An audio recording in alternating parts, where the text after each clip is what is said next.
Aquilo que nos contaram de que vivemos em uma grande bola gigante que gira em torno ao Sol, uma outra bola gigante, não passa de uma grande bola murcha.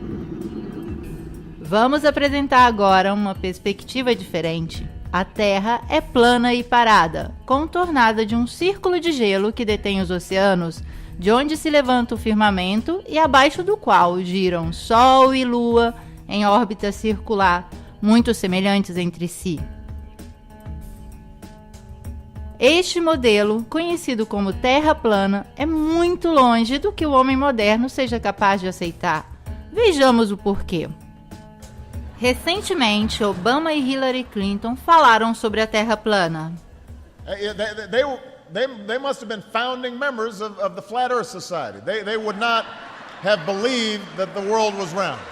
Eles são basicamente os protagonistas atuais da tripulação que durante séculos garantiram o domínio para poucos no mundo. Falaram sobre o assunto, evitando o argumento com método de sátira, tratando de escárnio e descrédito de todos os que ousam a questionar as versões oficiais.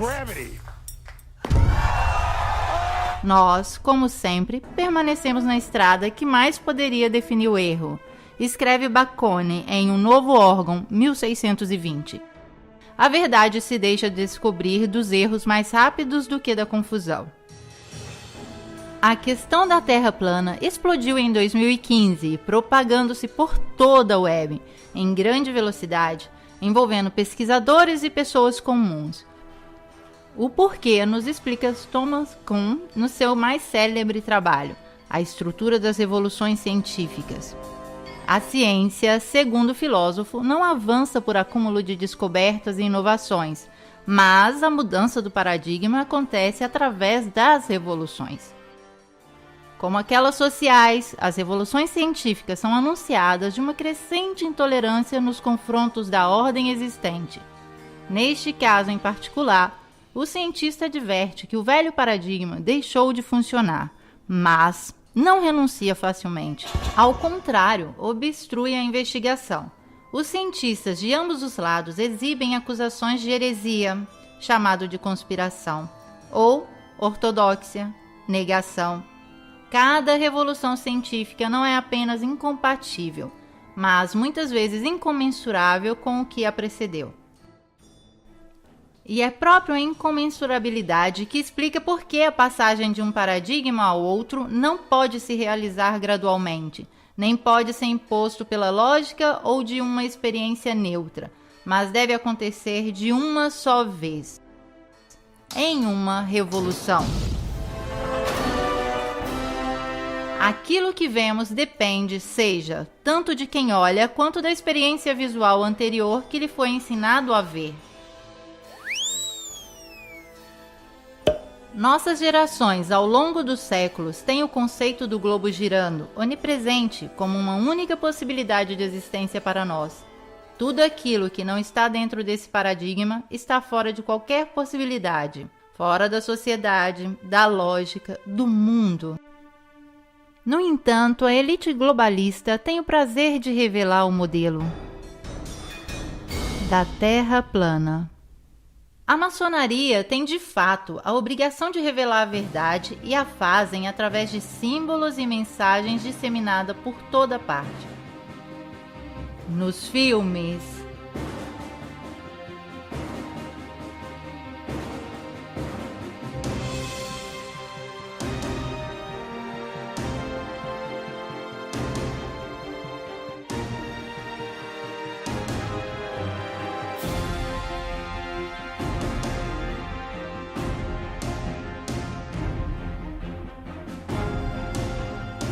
nos desenhos animados,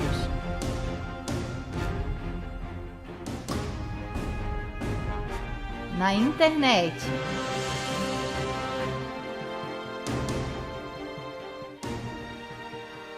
nas cartas dos Illuminatis, no Ground Zero,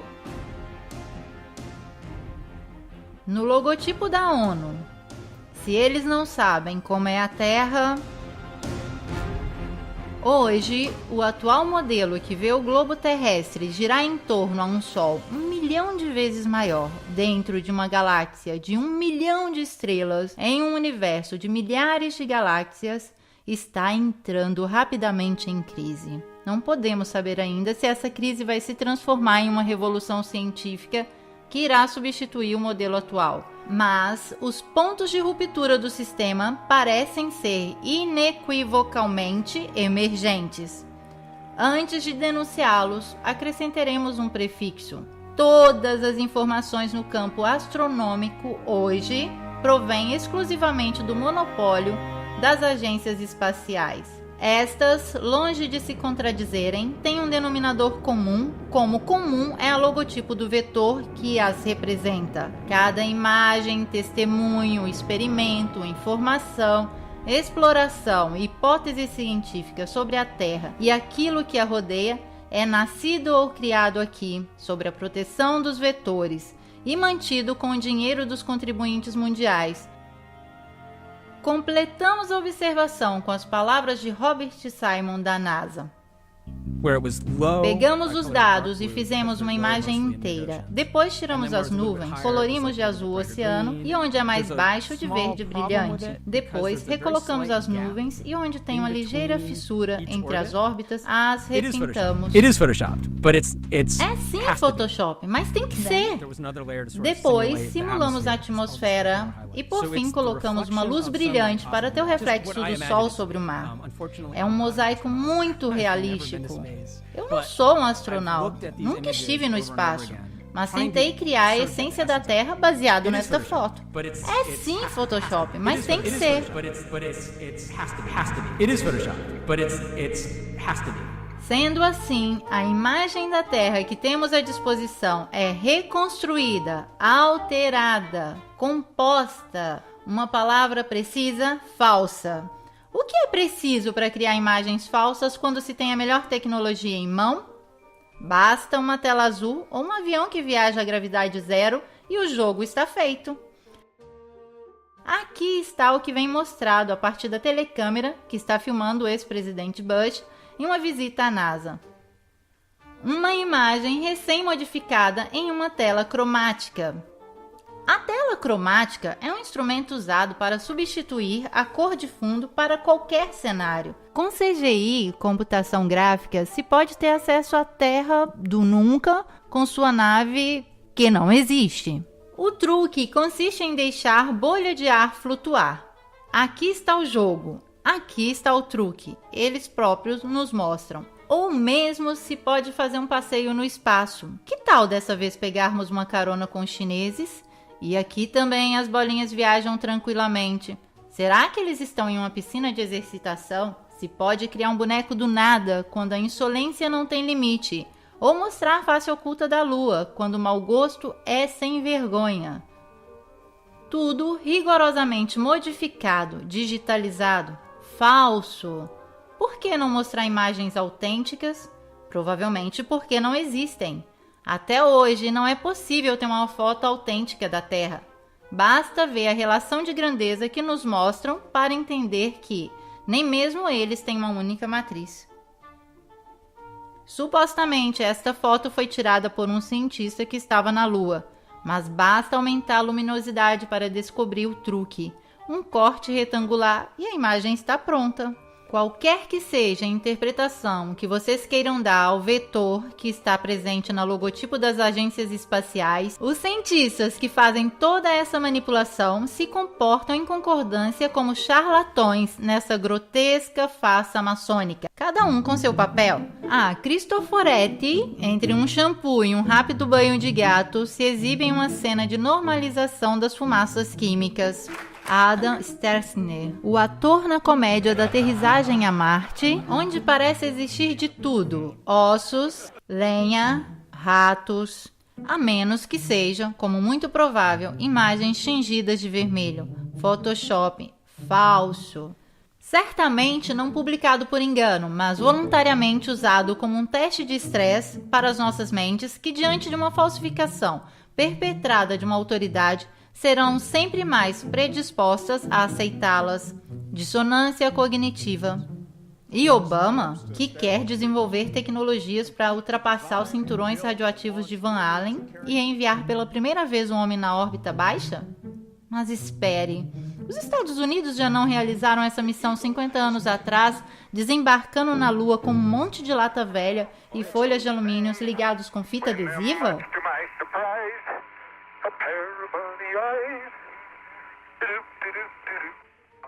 É uma versão assim tão descarada e insolente que ou eles são loucos de criar tudo isso ou nós somos burros de aceitarmos. Ambos. O monopólio das informações bem coordenadas com o mundo da escola, da ciência, da política é milagrosamente capaz de insinuar contradições tão grandes na percepção da realidade de qualquer um que ousar a vê-la. Diz Eric Kubler, o ser humano é um sistema de informações e, de consequência, pode ser curado através da informação. Isso é o que estamos fazendo agora quando falamos da forma da Terra. E aqui está tudo o que não faz sentido no modelo esférico atual. Vamos tentar explicar a uma criança que pergunta: por que as pessoas do Polo Sul não caem para fora da Terra? Porque a força de gravidade o mantém preso à Terra, responde a professora. E deste dia em diante a criança não vai mais querer saber de nada do seu antigo, intuitivo, original e sagrada dúvida. Se tentasse na idade adulta, ele seria invadido de uma quantidade de fórmulas e equações matemáticas que o confundiriam para sempre. A força de gravidade é uma teoria, não uma realidade. Isso já dizia Einstein. Isso, que passa por lei de gravidade, poderia ser explicado com o conceito de densidade e flutuabilidade. Um objeto mais denso que o ar cai. Um menos denso tende a flutuar. Vejamos o que diz Einstein de Nikola Tesla, um dos maiores e nobres gênios de todos os tempos. O que nos diz de ser o homem mais inteligente do mundo? Não sei, você deveria perguntar a Nikola Tesla. Vejamos agora o que diz Tesla sobre a força da gravidade. A relatividade de Einstein é uma maravilhosa vestimenta matemática que fascina e impressiona, tanto que a gente que está cega não consegue ver os erros do fundo. A teoria é como um mendigo vestido com púrpura que as pessoas ignorantes o têm como rei. Seus sustentadores são homens brilhantes, mas são mais metafísicos que cientistas. Escreve o pesquisador Anthony Peck: aquilo que foi etiquetado de forma errada como gravidade é em realidade linhas magnéticas de força. É de fato o universo eletromagnético intuído de Tesla e ocultado com a teoria da gravidade. É o que trabalha secretamente o CERN de Genebra. Ao invés, a nós, nos dizem que a força da atração deveria nos puxar para o núcleo da Terra. Mas quem já viu este núcleo? A profundidade máxima de perfuração realizada pelo homem supera pouco mais de 12 quilômetros, equivale apenas à profundidade da crosta terrestre. Então, do que eles estão falando? O núcleo, pelo que eles mostram, não existe. De certo, em um paradigma subvertido, quando deverá desaparecer a lei da gravidade, os cientistas terão de se adaptar a outras leis. Quem sabe aquela da densidade ou a do eletromagnetismo? E daí, as crianças poderão finalmente ver aqueles homenzinhos cair do Polo Sul. Porque a força da gravidade é somente um instrumento teórico para justificar um impossível arredondamento da superfície terrestre e esconder a verdadeira fisionomia do universo. Querida criança, se te disseram que a Terra é redonda, ok. Mas onde se pode ver? Ninguém sabe. Não olhando o horizonte.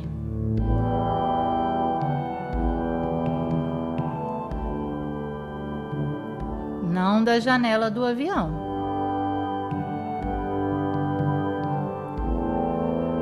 Nem de uma sonda amadora lançada em grande altitude.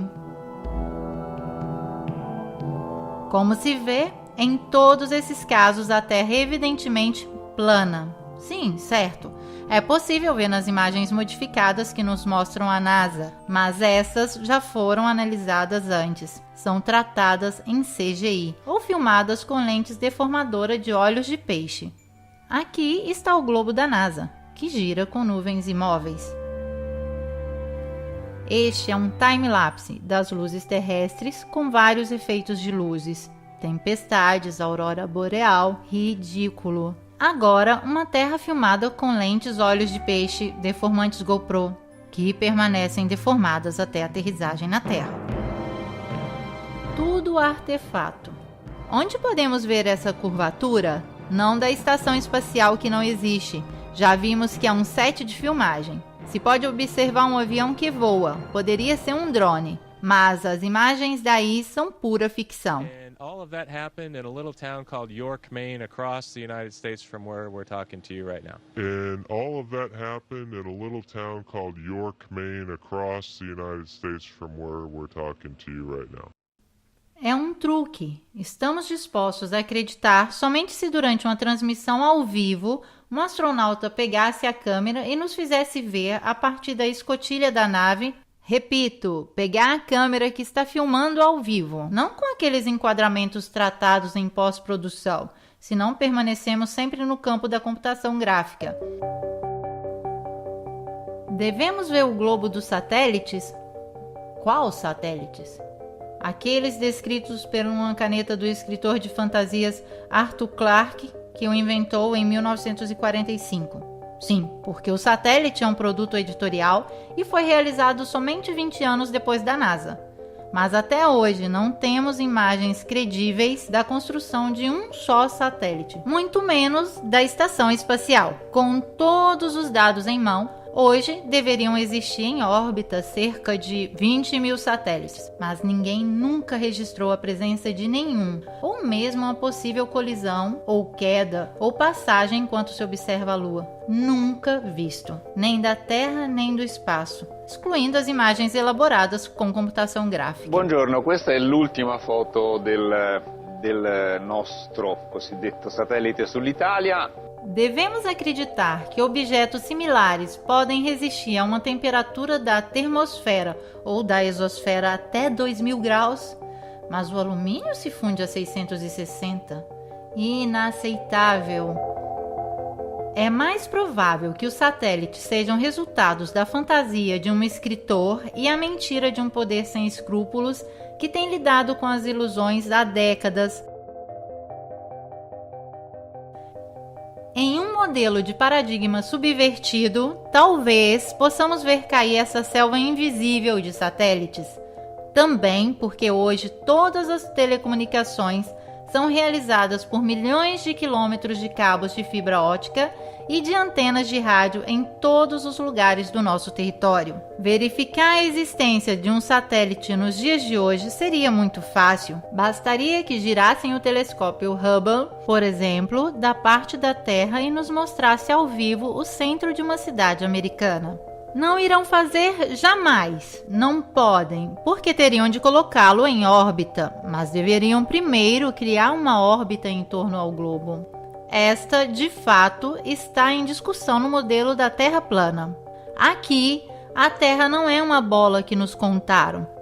Vejamos então o que é. Melhor, o que poderia ser, uma vez que estamos falando de modelo. Não queremos certamente abandonar o globo terrestre para abraçar a bola de cristal do vidente, mas nos obrigam a franquear a prudência dos detalhes, a coragem da visão. Também porque se cai a ideia do globo, cai também a lei da gravidade do maçom Newton e a evolução do maçom Darwin, que faz com que o homem se sinta um nada em deriva no espaço infinito.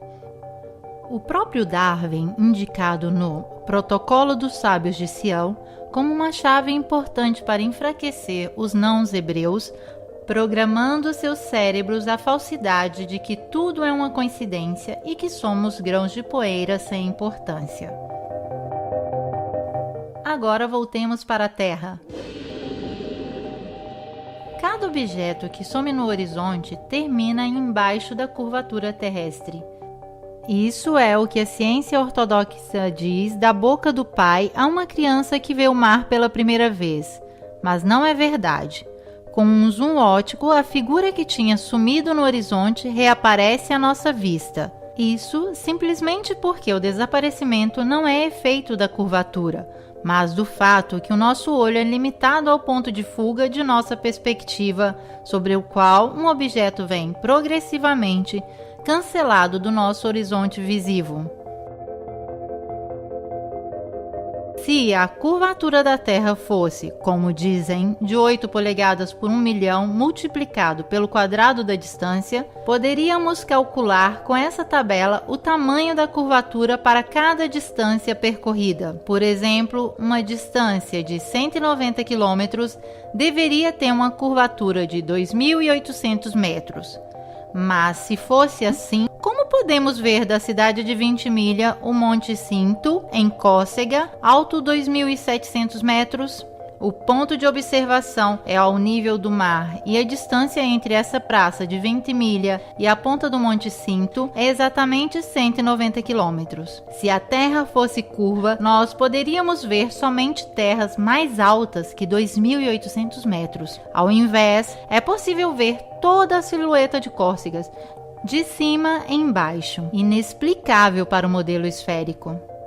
E de experiências como esta, a web está cheia. Como é possível esta vista? Antes de acusar os pesquisadores de fazer distração em massa, se deve resolver este problema. As linhas da nossa perspectiva se interceptam no ponto de fuga, formando um triângulo que compreende toda a vista possível para nós. Nós não vemos assim, mas assim. Ao longo do nosso horizonte visual, cada corpo desaparece como faz o Sol. Como fazem esses edifícios que se tornam pequenos e vão diminuindo de acordo que encontram com o nosso horizonte perspectivo, não certamente porque a Terra é esférica. Se o sumiço dos edifícios fosse por causa da curvatura terrestre, não deveríamos vê-los retos, mas inclinados, assim. Mas assim não é. A curvatura, em realidade, não é observável, não é contemplada no mundo real. Os engenheiros da construção sabem muito bem disso. Tanto é que não a mencionam nunca nos cálculos das grandes obras. Um geômetra e engenheiro com mais de 30 anos de experiência publicou na revista Birmingham Weekly. Todas as nossas locomotivas são projetadas para funcionarem em cima daquilo que podemos considerar plano. Qualquer coisa que se aproxime de 8 polegadas por milhão e que aumente o quadrado da distância, nenhuma locomotiva jamais criada poderia funcionar.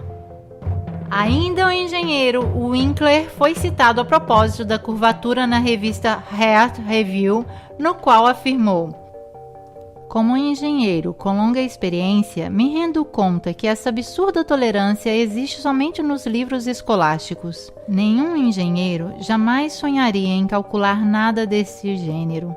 Já projetei milhares de ferrovias e canais e este fator não é levado nunca em consideração. Um pequeno canal navegável, digamos de 30 milhas, deveria, segundo a curvatura, ter uma tolerância de 600 pés. Por favor, não digam por aí que nós engenheiros somos assim tão estúpidos. Nada de similar vem calculado. Não nos preocupamos de calcular 600 pés de tolerância, tanto quanto pensamos de arredondar um quadrado.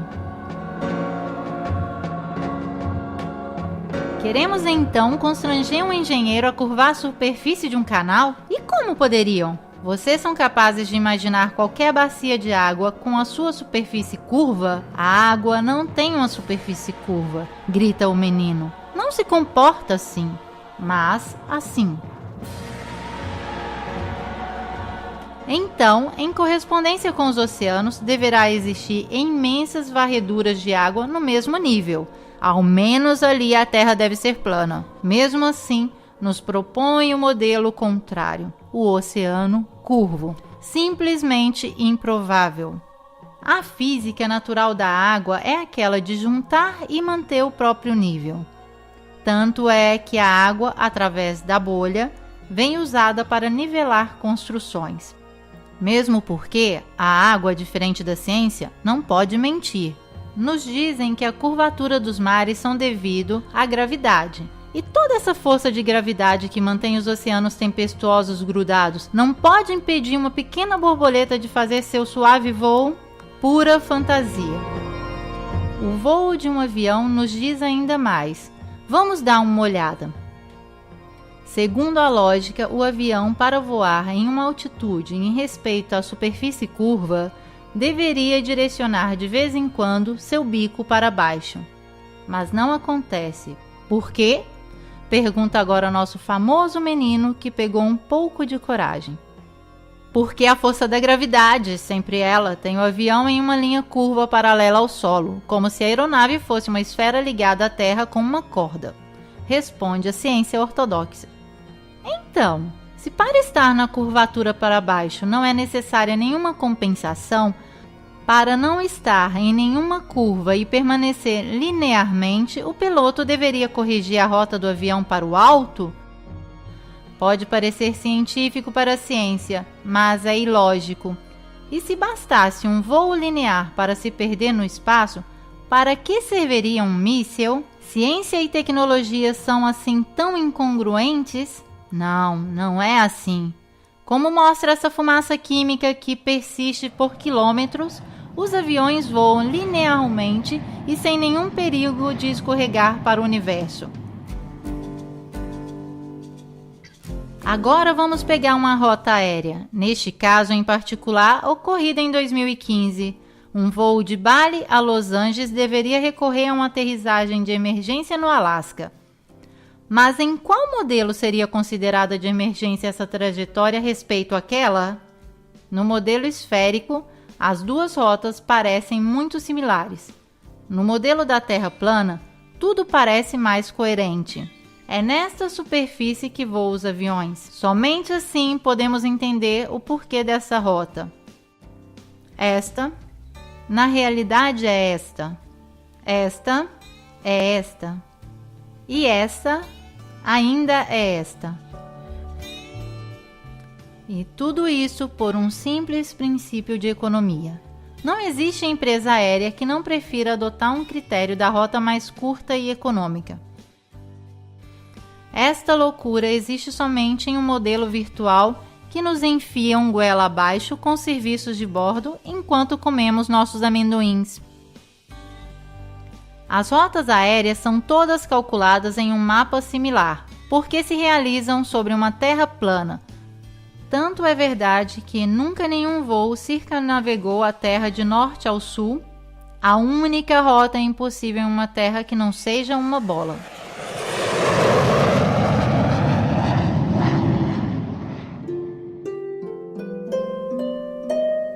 Um modo elegante de explicar a curvatura terrestre é fornecido por Eratóstenes de Cirene, matemático e filósofo que viveu no século III a.C. Agora, nosso menino, que já está virando um rapazinho, insolente e sem muita reverência, se pergunta como é possível que até hoje temos que exumar Eratóstenes para provar um fato assim tão grande como a forma do nosso mundo? Simples, porque estes coveiros têm em mãos apenas um punhado de cinzas. O experimento de Eratóstenes consiste em medir o raio da Terra esférica, que tem somente 5% de diferença do que se considera válido atualmente. Ele observa simplesmente a diferença de sombras projetadas pelo Sol ao meio-dia do holístico de verão nas cidades de Siene e Alexandria do Egito, distante entre elas 5.000 estádios e imaginadas no mesmo meridiano. Enquanto em Siene o Sol não projeta sombra ao meio-dia, em Alexandria a sombra da Gnomo faz 7,2 graus com a vertical, isto é, 1/50 de ângulo giro.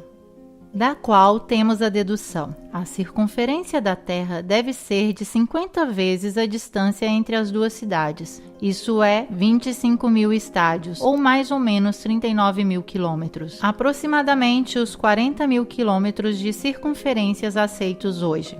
Na encenação do filme do pouso na Lua, as sombras dos corpos projetados pelo Sol em uma superfície lunar são divergentes entre si, mesmo estando a poucos metros de distância no plano, então sem necessidade de presumir qualquer curvatura significativa. Mas, se o Sol estava distante cerca de 150 milhões de quilômetros da Lua, sombras de objetos assim tão próximos entre si deveriam ser paralelas. Essas são justificadas por uma iluminação muito próxima. Sabemos que a NASA simulou o pouso na Lua, mas tudo o que podemos observar é como em uma superfície plana, a inclinação das sombras possa variar pelo motivo da proximidade da fonte luminosa. Isto é o que Eratóstenes resolve pressupondo uma curvatura da Terra ao invés de atribuir ao Sol uma distância muito inferior. O modelo da Terra plana realmente descreve um Sol muito mais perto da Terra, como a visão destes raios nos sugere. E se essa é falsificada, como alguns afirmam, da refração atmosférica, significa que também Eratóstenes fez seus cálculos induzidos de um erro do fenômeno da refração. Mas não é assim. A Wikipédia, em seguida, fala de divergências aparentes dos raios crepusculares, invocando o efeito da perspectiva que concentra todas as linhas para o ponto de fuga do horizonte. Mas esta não influencia a percepção da verticalidade das linhas. A perspectiva não funciona assim, mas assim. Porém, nós vemos os raios solares deste modo.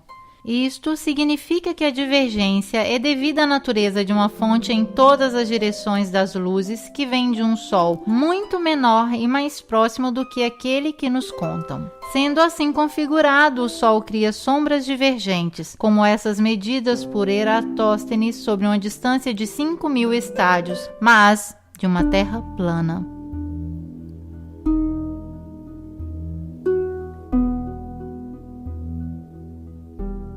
Agora vamos nos ocuparmos do movimento da Terra examinando a maior prova de todas, o giroscópio, um instrumento físico que consiste em manter seu eixo de rotação fixo, qualquer que seja o movimento em torno a si. Isto acontece pelo efeito da lei de conservação do momento angular e se realiza através da ligação exclusivamente mecânica do eixo de um rotor com sua suspensão cardânica. O giroscópio foi utilizado pela primeira vez por Léon Foucault em 1852 para demonstrar o movimento da Terra. Os livros científicos da época relatam o sucesso dessa demonstração. Vejamos. Ligado o giroscópio manual ou elétrico, mantém o eixo de rotação fixo, qualquer que sejam os movimentos do sistema em torno. Aqui temos reproduzido o mecanismo. Aqui e ainda aqui. São feitos inúmeros experimentos. Enquanto o sistema em torno se move, o eixo interno se mantém fixo.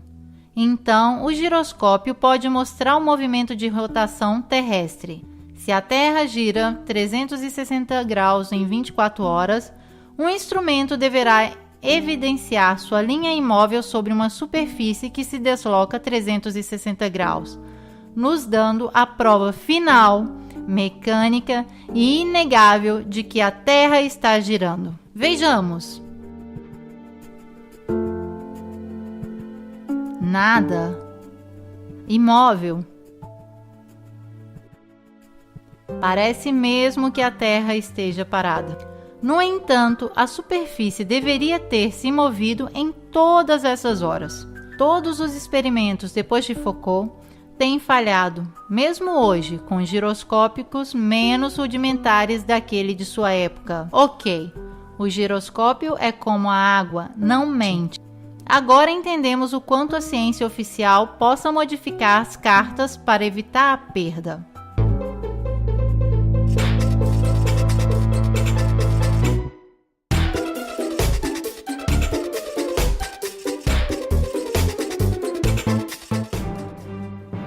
Temos ainda o efeito Coriolis. Os divulgadores científicos não veem a hora de se afirmarem sob fórmulas que demonstrariam como essa força aparente pode fazer girar os redemoinhos dos drenos dos banheiros em sentido horário se você usa o bidê no hemisfério norte e sentido horário se você usa no hemisfério sul. Basta, te peço. Para saber mais sobre os drenos dos bidês, consulte o Wikipédia. Eles inventam forças imaginárias e as aplicam como querem. Fazem valer o efeito Coriolis para um tiro de bala disparado no ar que supostamente se deixa agir dessas forças antes de bater no chão, mas não para um avião que deveria também sentir o movimento da Terra e aterrissar assim, porque as loucuras podem ser colocadas em circulação até que se choquem com a parede da realidade. Vamos desmascará-los. Os redemoinhos e os drenos dos banheiros giram ambos os sentidos em todos os lugares, e os aviões podem aterrissar tranquilamente sobre a Terra parada. Se a Terra girasse com sua atmosfera constantemente para o leste a 1000 milhas por hora, nenhum avião doméstico que viajasse a 500 milhas por hora conseguiria chegar à sua destinação no Oriente antes que seu destino o alcançasse por trás. De fato, se refletirmos, a rotação da Terra é invisível. Infelizmente, nós não acreditamos naquilo que vê em nossos olhos porque nos ensinaram um sistema maquiado, o qual nos faz acreditar naquilo que nunca foi confirmado da observação ou dos experimentos. Lembrem-se, nenhum experimento jamais demonstrou que a Terra se move.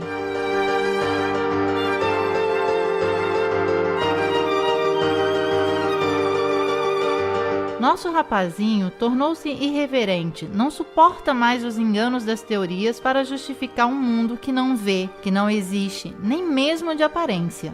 Como podemos ilustrar o paradigma com o qual um dia talvez ele tenha que lidar? Se chama Terra plana. Um modelo já descrito pela antiga Babilônia, egípcios, maias, incas, navarros, noruegueses, hindu, pelo budismo, ao Corão e à Bíblia. E a Terra, assim como podemos vê-la, acreditando em nossos olhos, plana e parada, com um polo magnético ao norte que aponta sempre para a estrela polar, um equador entre a linha mediana e um imenso círculo de gelo chamado Antártida, da qual se pensa que possam existir outras terras ou onde se inicia a cúpula do firmamento, o nosso universo. Esta é a volta que fazem as luzes siderais de forma concêntrica em torno à estrela polar. Junto com esta cúpula, Sol e Lua, ambos com um diâmetro hipoteticamente cerca de 50 km, descrevem um modo circular em qual se alternam os dias e as estações, mais quentes ao norte com o estreitamento dos movimentos para o polo, ou ao sul, alargando-se o modo para o externo.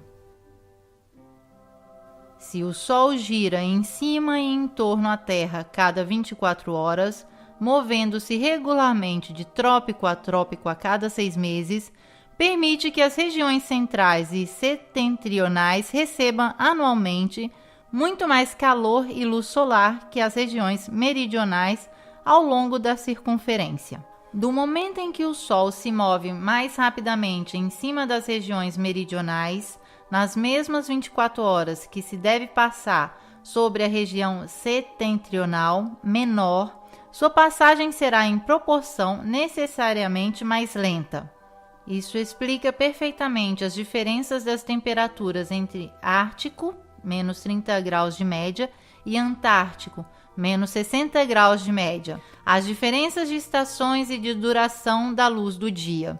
A explicação das estações assim formuladas parecem muito mais convincentes do que aquela do modelo esférico. Neste, de fato, as diferenças de estações são causadas da inclinação dos eixos terrestres em respeito aos raios de Sol. Teoria que traz o resultado paradoxo que no hemisfério boreal, o nosso, é mais frio quando a Terra está no ponto mais perto do Sol e mais quente quando a Terra se encontra no ponto mais distante. Como Como pode uma pequena diferença de inclinação influenciar tanto assim, quando uma diferença de 5 milhões de quilômetros de distância influencia tão pouco? O rapazinho, já bastante crescido, recorda que nunca foi capaz de entender perfeitamente esta incompreensão. Até que Obama falou da Terra plana. O modo concebido no modelo plano resolve também as incongruências insustentáveis sobre a Lua. A versão mais aceitada nos conta que a Lua gira em torno da Terra com uma órbita de 28 dias. O modelo esférico apresenta, porém, vários problemas de ordem. Primeiro, nos indica uma Lua muito menor que o Sol, enquanto nossa percepção da realidade mostra dois corpos sólidos e de tamanhos parecidos. Segundo, para justificar o fato que vemos sempre uma fase da Lua, o modelo força um improvável movimento sincronizado com a Terra, graças aos períodos de rotação e revolução lunar idênticos. Mas, se fosse assim, não se pode entender como foram provocadas as crateras na fase visível da Lua, uma vez que está sempre virada para nós. Terceiro, neste modelo concebido seria impossível ver a Lua cheia de dia. Mas é aquilo que vemos na realidade. Quarto, alguns eclipses lunares são incompatíveis com a teoria. Assim explica o eclipse um modelo esférico. A Lua entra no cone da sombra da Terra, que interrompe a iluminação da parte do Sol. Vejamos. O nascer do Sol nos Estados Unidos, a sombra da Lua deve ser para baixo necessariamente.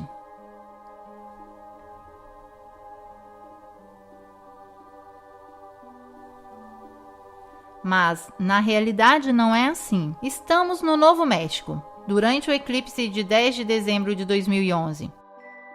Com o nascer do Sol, a luz do dia aumenta, mas o cone de sombra da Lua está no alto. Ao invés, deveria estar no baixo. Este mesmo fenômeno foi observado com incredulidade em Illinois às 6h30 da manhã. I find very interesting is I was expecting the shadow to come upward across the moon as it would go down and it would pass into shadow, and actually it's going the other way around. Também neste caso temos que escolher: ou acreditamos na ciência e fazemos de conta que a realidade não existe, ou observamos a realidade e damos o chute definitivo ao modelo esférico. No paradigma da Terra plana, a Lua, que seja uma esfera, um disco ou quem sabe qualquer outra coisa, tem uma órbita um pouco mais lenta daquela do Sol, 25 horas. Este é o modelo que nos parece mais plausível. O modelo indicado explica também o eclipse solar, fenômeno que os antigos sabiam calcular perfeitamente sobre a base desta planta, a Terra plana. Agora vamos passar para o Sol. Como o nascer do Sol é o seu lento aproximar-se vindo do leste, o pôr do Sol nada mais é que seu desaparecimento no horizonte visível dos nossos olhos. Nenhuma curva o coloca abaixo do horizonte. O Sol simplesmente some do ponto de vista da nossa perspectiva. Ainda uma vez que a observação da realidade nos dá a percepção exata das coisas. Parece de fato evidente que seja o Sol a se aproximar ou se afastar de nós, girando em uma Terra plana que é o centro do universo a nós visível. Uma das principais chaves para o arranque da crise do paradigma esférico é de fato colocar luz nas contradições junto ao modelo universo dominante. Se a Terra estivesse a girar, se encontraria com estações contrárias nas duas posições opostas ao Sol A e B. Passando então de um ponto ao outro, devemos observar a inversão dos dias com as noites. Meia-noite de junho deveria se tornar meio-dia em dezembro. Isso não acontece porque dizem que a cada 24 horas a Terra gira 1 grau a mais em sua rotação, não 360 graus, mas 361 graus. Esta compensação manteria os dias e as noites nas duas posições da Terra indicada. Então, a inclinação do globo permaneceria invariada 23,5 graus em junho, como em dezembro.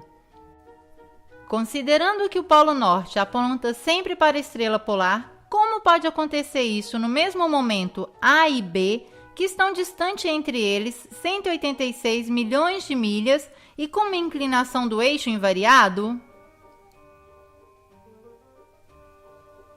De fato, a realidade não é compatível com a teoria, como ao invés em um modelo parado, que descreve uma superfície plana, sobre o qual gira o firmamento de estrelas sempre em torno à estrela polar. O que inventaram os teóricos ortodoxos para justificar a esfera? A estrela polar é distante 2,55 quadrilhões de milhas, assim é que não se pode calcular a paralaxe esferal da Terra entre junho e dezembro. Então, nós podemos ver uma estrela assim imensamente longe a olho nu? Certo, rebatem eles, porque é 46 vezes maior que o Sol. É assim que usam tamanhos e números desdobrando-se a resolver cada teoria falida que inventam. Essa é a lição que nosso menino, agora já velho, pode ainda aprender com as palavras de Nikola Tesla. Os cientistas de hoje substituíram a experiência pela matemática, vão de uma equação a outra e ao fim constroem uma estrutura que não há nenhuma conexão com a realidade. Aqui está o que vemos com o telescópio. Este somente podemos observar. Aqui, por exemplo, Vênus, Ciro, Arturo, Vega, Betelgeuse. Os astros são visíveis assim e provavelmente respondem à lei da densidade diverso daquele que reina no plano tridimensional da Terra. Vivemos em um sistema no qual somos o centro enquanto estrelas rodam em torno, ou somos a periferia que se move em um sistema solar na infinidade do universo?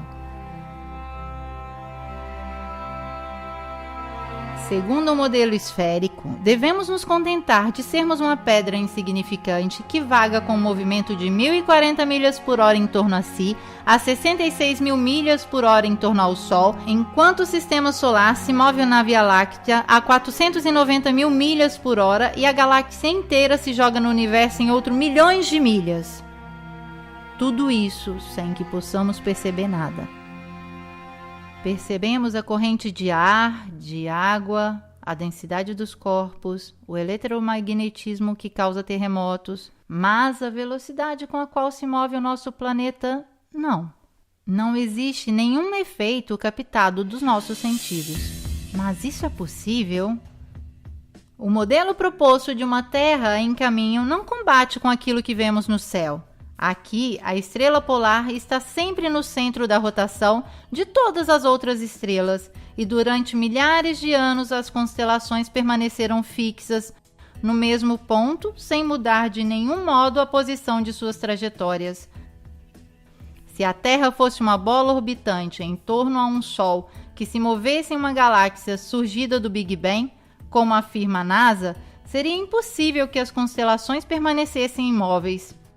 Baseando neste modelo, deveríamos de fato ter um céu noturno completamente diverso a cada simples noite, e as estrelas visíveis não seriam nunca mais as mesmas estrelas por 2 vezes seguidas.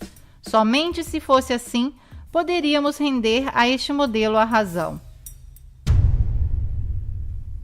Mas a ciência ortodoxa dispõe do paradigma dominante que foi criado em 2 milênios e o desfrutará o máximo possível, exibindo leis feitas de equações que terão em único escopo de render inacessível a observação do universo e a crítica do modelo imposto.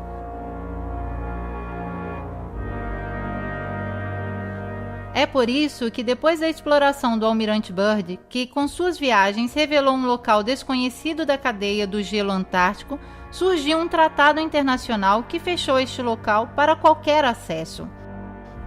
Não parece estranho que a família Rockefeller financiou e promoveu, seja a expedição tanto para ver uma montanha antártica dedicada ao seu nome, seja um tratado de não desfrutamento contra os seus próprios interesses petrolíferos. Quem sabe em homenagem a qualquer interesse mais vasto? O Tratado Antártico foi firmado em Washington em 1959, 2 anos depois do último sobrevoo e da morte do almirante.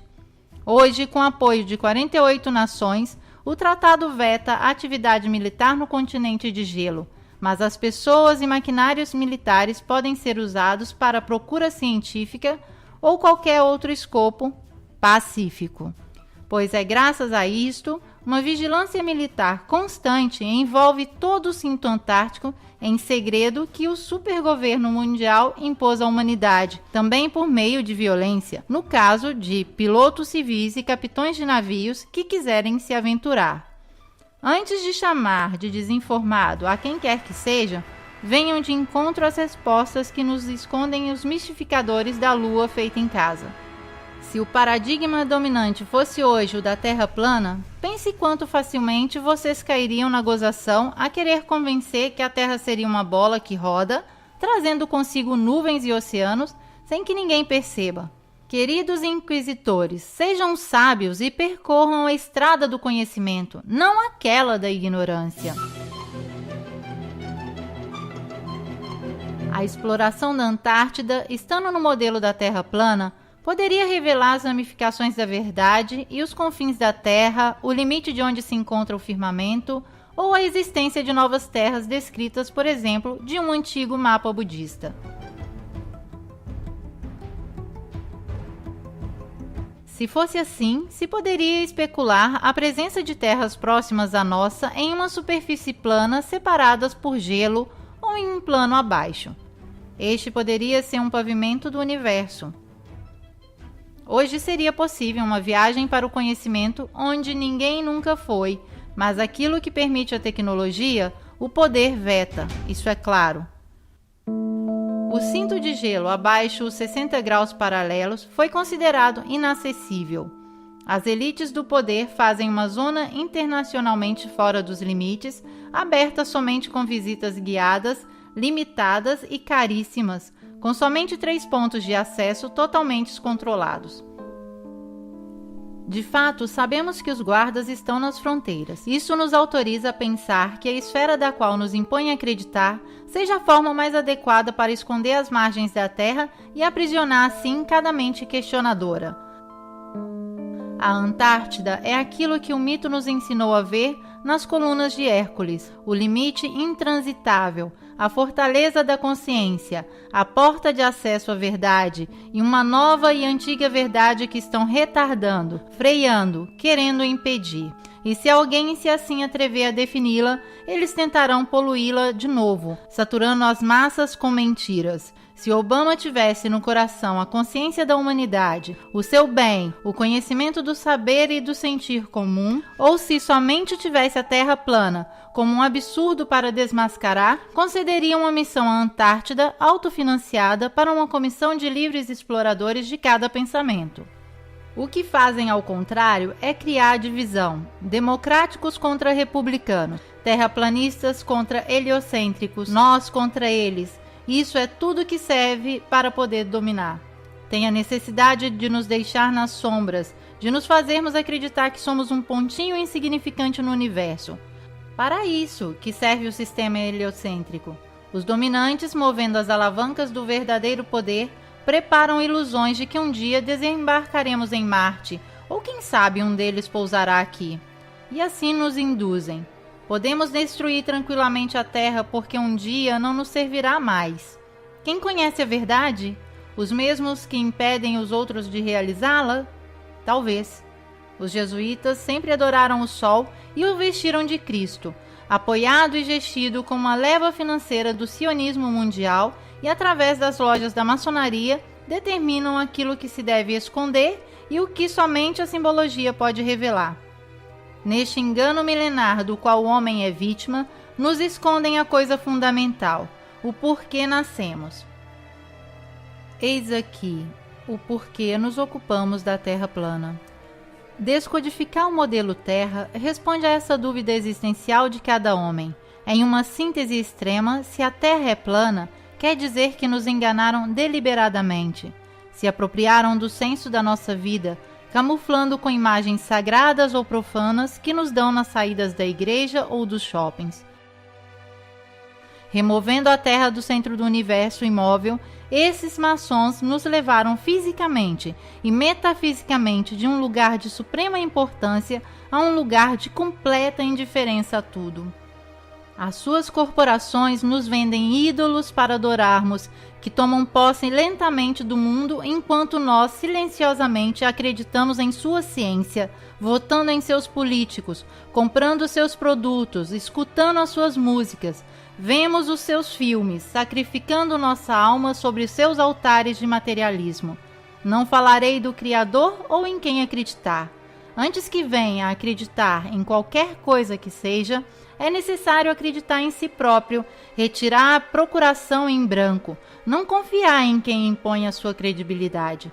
Eles afastaram o homem do seu centro para poder estar no trono principal, impondo a imutabilidade para a lei do mais forte. Como todos os enganos, é em vão perguntar quem seriam os cúmplices. Astronautas, pilotos de avião, políticos, cientistas. Certo, o paradigma vencedor é indiscutível se deseja manter o próprio trabalho e a própria reputação social. A estrada percorrível é aquela da consciência e procura pessoal, que devagar se transforma em consciência e procura coletiva. Estaremos abaixo da satirização dos grupos que acreditam no sistema, mas quem tem consciência tem também ombros largos para carregar este peso. Entanto, nós temos rumores que o Vargo Celeste seja impenetrável. Se tem que inventar todo este cinema é porque não pode acessá-lo. Tanto é verdade que os Estados Unidos e a União Soviética o tentaram violar com sucessivas operações. Explosões atômicas realizadas na atmosfera logo depois das últimas descobertas no Antártico. But strangely enough, there's left in the world today an area as big as the United States that's never been seen by a human being. And that's beyond the pole on the other side of the South Pole from Middle America. And I think it's quite astonishing. A elite poderia, então, ter descoberto o firmamento e estaria procurando uma forma de ultrapassá-lo. Mas pode o homem querer destruir a própria casa que o abriga? Podemos deixá-los agir assim impunemente? A ciência, escrava dessa intenção, quer se fazer acreditar que está protegendo e não ocultando a Antártica para os escopos do domínio? Vocês podem ser persuadidos assim tão facilmente? Que outra coisa poderia ser essas incursões destrutivas, senão as tentativas de romper a cúpula e ultrapassar os limites impostos para a vida na Terra? Parece estranho falar de cúpula também para mim, mas se até Hillary Clinton o faz, por que nós também não podemos? Por que não devemos nunca dar voz à sabedoria que tinham os antigos ou a essa impressionante e nítida foto tirada na última missão na Antártica? But we are all standing under a glass ceiling right now. O que é essa barreira impossível de superar? Um material super translucente, campos de força, assim chamadas faixas de Van Allen, afirmam eles. Alguma coisa, seguramente, que nem mesmo o foguete arrisca ultrapassar. 3, 2, 1.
A NASA sabe e seus foguetes de fato fazem prudentemente uma trajetória à parábola descendente, como faziam os Shuttle. A propósito, vocês se recordam do incidente do Space Shuttle Challenger em 1986? Então, parece que 6 das 7 vítimas participantes, assim por dizer a missão, estão ainda vivos. Não parece para vocês também? Que seja a enésima farsa made in Estados Unidos? Talvez não saberemos nunca.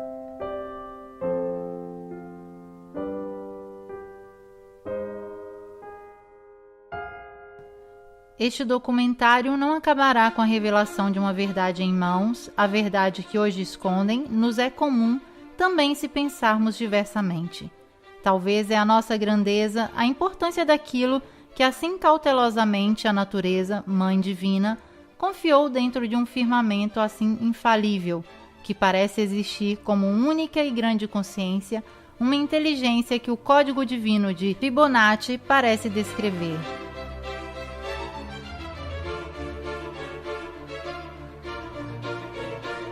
Que seja o modelo mais adapto a retratá-lo, esférico ou plano. Tudo aquilo que existe tem a ver com cada um de nós, tem a ver com o menino que no berço já sabia de tudo e que depois de surpresas e surpresas se esqueceu, adormentado com o cansaço da experiência. Então hoje querem nos fazer acreditar que a Lua foi conquistada, que o núcleo da Terra nos atrai, que luzes tão pequenas são sóis gigantes a distâncias impronunciáveis, mas eles mesmos nos dizem que quem não é formado não pode contradizer, deve aceitar o arsenal atômico que acaba com o futuro da vida, a eliminação da inteira espécie terrestre a um ritmo da segunda grande extinção. Aceitar que o petróleo venha definido como fósseis, assim para vendê-lo por raro, mas indispensável. Que o veneno químico dos aviões passe por vapores, nos matando assim, sem nem ao menos um culpado. Aceitar que a elite domine a realidade e induza em todos nós a percepção da realidade que se faz cômoda.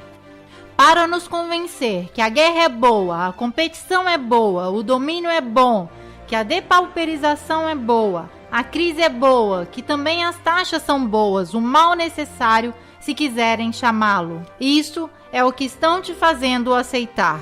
O modelo pode se subverter. E a Terra, assim como a vemos, é única, sozinha, inequivocavelmente o tamanho do nosso existir.